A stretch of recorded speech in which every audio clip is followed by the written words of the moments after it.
পেটের সমস্যায় ভুগছেন, তাহলে এই রান্নাটা শুধুমাত্র আপনার জন্য। অনেক রকমভাবেই তো মাছ রান্না করে খেয়েছেন, চলুন এইভাবে একবার মাছ রান্না করে খেয়ে দেখুন। তার জন্য আমি এখানে নিয়েছি কয়েক কোয়া রসুন, শুকনো লঙ্কা, কুচিয়ে রাখা পেঁয়াজ, আর লাগছে আমাদের আলু। আর কি লাগবে, আর লাগবে তেল আর নুন। মশলাপাতি সেরকম কিচ্ছু লাগবে না, একেবারে হালকা তেল মশলাই তৈরি করব।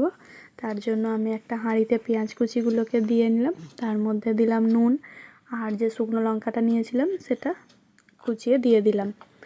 এরপরে ওই যে রসুনগুলো নিয়েছিলাম সেগুলো থেতো করে তার মধ্যে দিয়ে দেবো। এরপরে তেল দিয়ে এটাকে হাতে করে বেশ কিছুক্ষণ ভালোভাবে চটকে চটকে মেখে নিতে হবে, পেঁয়াজটা নরম হয়ে আসা পর্যন্ত। পেঁয়াজটা নরম হয়ে এলে এর মধ্যে কেটে রাখা আলুগুলোকে দিয়েও ভালোভাবে মিশিয়ে নেব।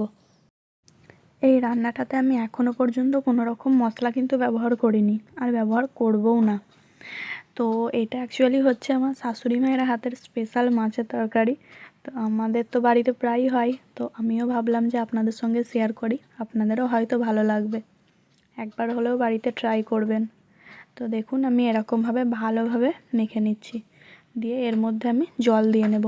জল কিন্তু বেশি দেবো না, ওই সামান্য জল দেব। দেখুন কীরকম জল দিচ্ছে, দেখুন এরকমভাবে জলটা দিয়ে নিয়ে এবার আমি ওভেনটা অন করে দিয়ে এটা ফুটতে চাপিয়ে দেব। যদি আপনাদের হাতে সময় হয় তাহলে একবার নেড়ে দেবেন, আর যদি না হয় তাহলে এটা নাড়ারও প্রয়োজন নেই। আমি মাছগুলো আগেই ভেজে রেখেছিলাম, এবার একে একে এর মধ্যে সমস্ত মাছগুলোকে দিয়ে নেব। দিয়ে আরও বেশ কিছুক্ষণ 5 মিনিট ফুটিয়ে নিতে হবে।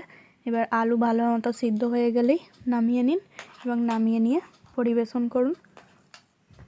এত সুস্বাদু হয় এই মাছের রান্নাটা, মানে আপনাদের কি বলবো।